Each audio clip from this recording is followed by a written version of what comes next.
8 बजे हमें मैसेज मिलता है विजय कुमार मल्होत्रा की पेट में दर्द है, नहीं आ पाऊंगा। तो हमारी जो गेस्ट कोऑर्डिनेटर है वो कहती है सर क्या करें, तो अर्नब कहता है सर प्रोग्राम कैंसिल कर देते हैं, how can we do only one guest, केवल कांग्रेस से नहीं चलेगा। मैंने कहा हाँ ठीक है, लेकिन अभी भी मेरे एक व्यक्ति हैं जिससे मैं फोन पे बात करके पूछ सकता हूं कि आएंगे क्या।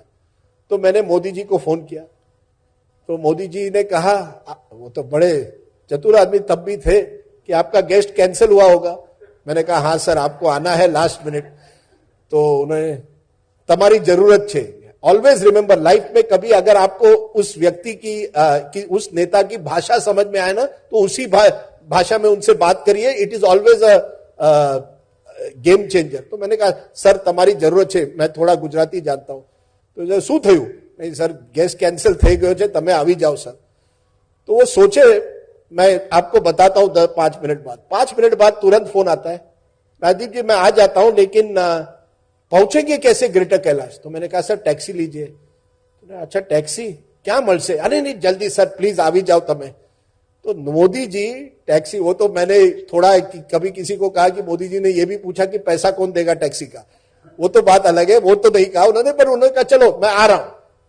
मोदी जी उस टाइम 9:55 पर दौड़ते हुए आते हैं, राजदीप जी आ गया, मैं आ गया, एक तरह से बिल्कुल। और उनकी हमेशा ड्रेसिंग तब भी white kurta, white perfect dress करके आते हैं और टॉपिक पर बहुत अच्छी तरह से बोलते हैं।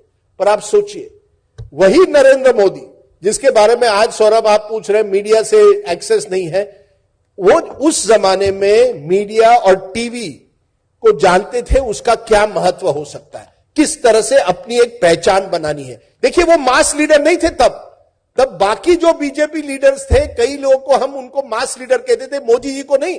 बिकॉज मोदी जी उस जमाने में पटेल डोमिनेटेड गुजराती पॉलिटिक्स में एक तरह से ओबीसी नेता की तरह जाने जाते थे। मुझे अभी भी याद है 1995 में जब बीजेपी पहली बार गुजरात में जीती थी, छोटा सा ऑफिस था उनका खानपुर में, मोदी जी बाहर बैठे थे, खाकरा खा रहे थे, बड़े नेता बीजेपी के शंकर सिंह वाघेला, केशुभाई पटेल, सुरेश मेहता अंदर की रूम में बैठे और मैं मोदी जी के साथ बाहर बैठा हूं। मैं नरेंद्र भाई को कहता हूं क्योंकि उनका काफी योगदान था उस विक्ट्री में, उन्होंने बिल्कुल मैनेजमेंट उस विक्ट्री की थी।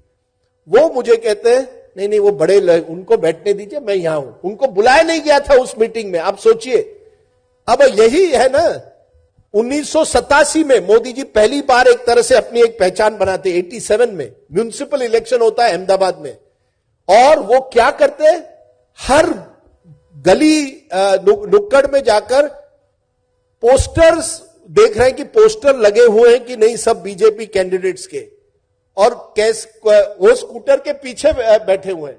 स्कूटर कौन चला रहा है सोचिए, अमित शाह।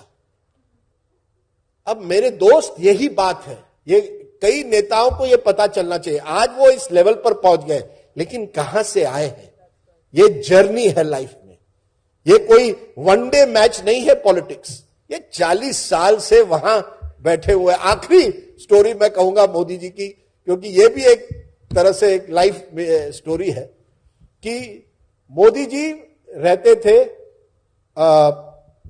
पांडरवाड़ा, और वहां से वो अहमदाबाद आते थे। ये मुझे उनके एक दोस्त ने कहा, ये उन्होंने खुद नहीं कहा। और वहां उस एसटी स्टैंड जो था, वहां एक चाय की दुकान हुआ करती थी। अब वो चाय बेचते थे ये एक सवाल है, लेकिन वो चाय की दुकान पे जरूर जाते थे। उनके अंकल की मुझे लगता है एसटी स्टैंड पे दुकान थी। अब मोदी जी तब पांडरवाड़ा से अहमदाबाद बहुत कम एसटी की बस होती थी, जो सुबह आती थी वही बस शाम को जाती थी।